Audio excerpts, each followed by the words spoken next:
Një urim dhe një studim I shkurtër I profesor Ekrem Zenelaj. Publikuar FB DTOZat në talrët 2000 gjyqibec, trajtuar sipas librit të tij, Pellazgët Iliret Shqiptaret. Sipas këtij studiuesi të famshëm, fjala pashke ka lidhje me gjuhën Pellazgët Iliret Shqipe dhe ka një bazë të vjetër mitologjike. Profesor Zenelaj shpjegon, fjala pashkët është shqipe iliro-pelazge. Rënje e fjalës. Pashkët është pashe me pa dhe pau. Kështu e shpjegon kozmogonia e kozmologjia lindjen e botës ku del pani, e botës, drita, qielli dhe nga fjala pashë është fjala pan gjithësia. Arkadet besimin në Zotin e blegtorisë pan që ka pamjen, njeri qap dhia. Nga pellazgishtja e mori hebraishtja pastaj gjuhët tjera. Pra për krishtelindje është veja e bardhë, lindja e Krishtit, për pashkët veza e ngjyrosur të mthringjallja. Çdo gjë filon me gjuhën shqipe iliro-pelazge. Sipas teogonisë pelazge të zënit fill të botës, në fillim bota ishte një kaos. Kaosi u shndërrua në gjarpër, gjarpëri u shndërrua në një pëllumb ose shqiponje, nga e cila doli veza kozmike. Veza u nda në dysh dhe doli pani, bota, drita, jeta. Pra nga fjala pan, që ekspertët gjerman, frengje, pa me upa drita, upa bota, pau dhe pash, doli fjala pashkët, pashk.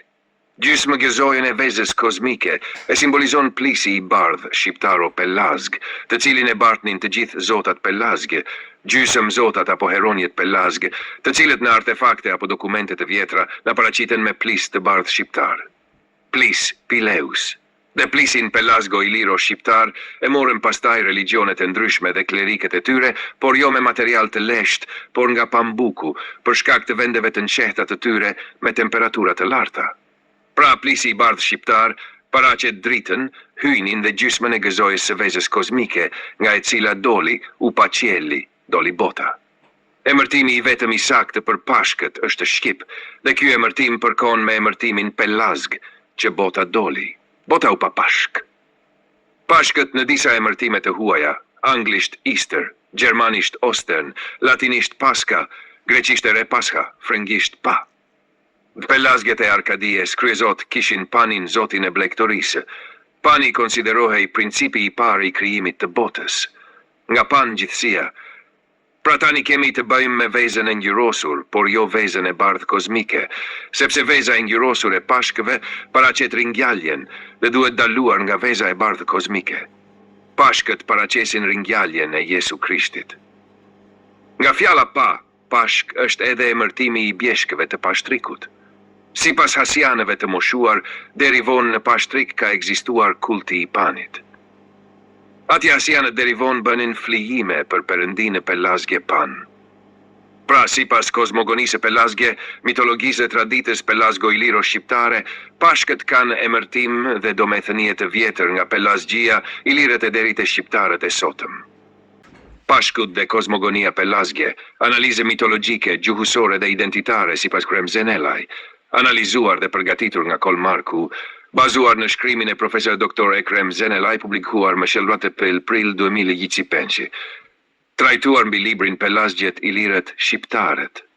Ëno. Hyrje.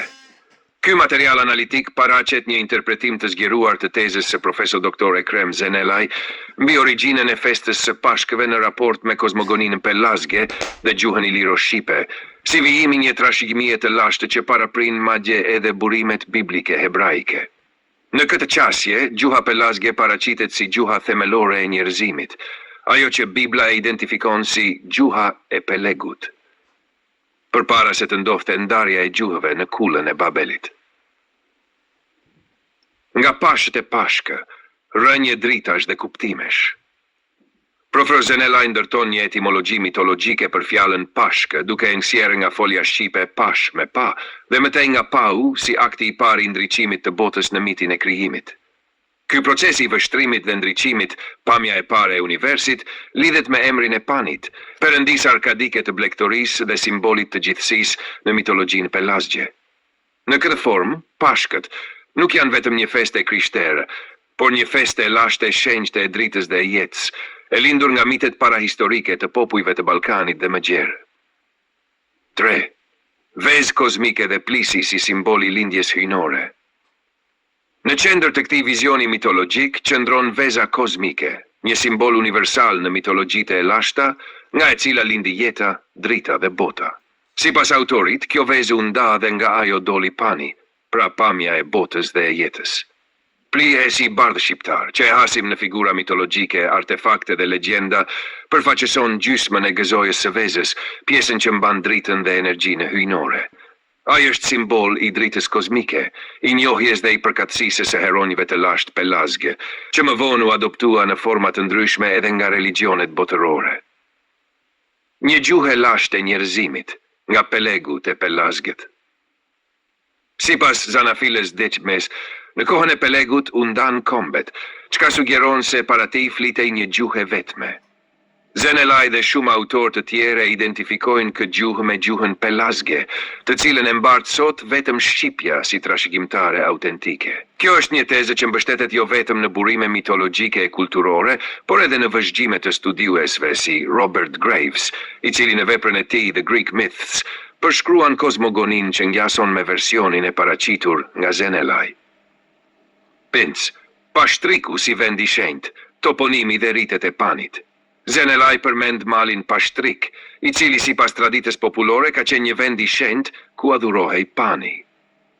Kulti i panit në këtë zonë dëshmohet deri në kohë moderne, përmes flijimeve që banorët e Hasit bënin në mënyrë të trashëguar.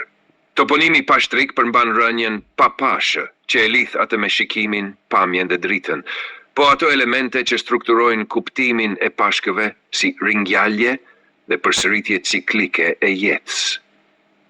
Gjid, në vend të përfundimit, përparësia e gjuhës dhe mitologjisë pelazge. Në këtë analizë të thelluar, mbizotëron një qasje që vendos në qendër gjuhën dhe mitologjinë pelazge si burim themelor i qytetërimeve më të lashta.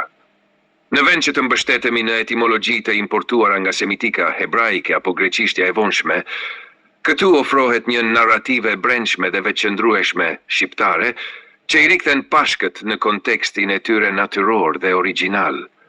Ai i ndriçimit kozmik, i gjysmës së vezës së bardhë dhe i dritës që u pa për herë të parë.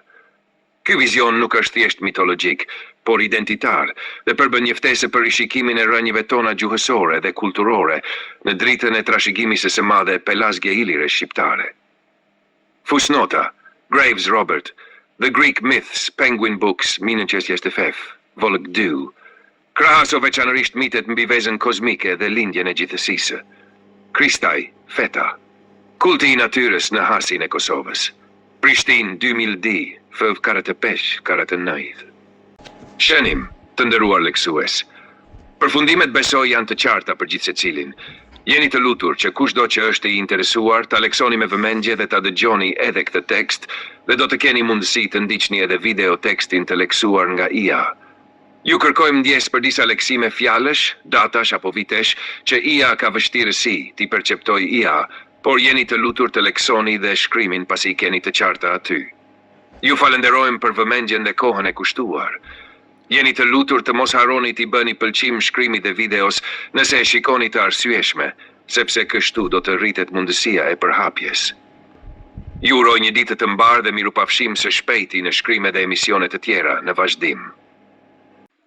Një falenderim dhe një urim nga unë, Kol Marku. Itali, 12 April 2025.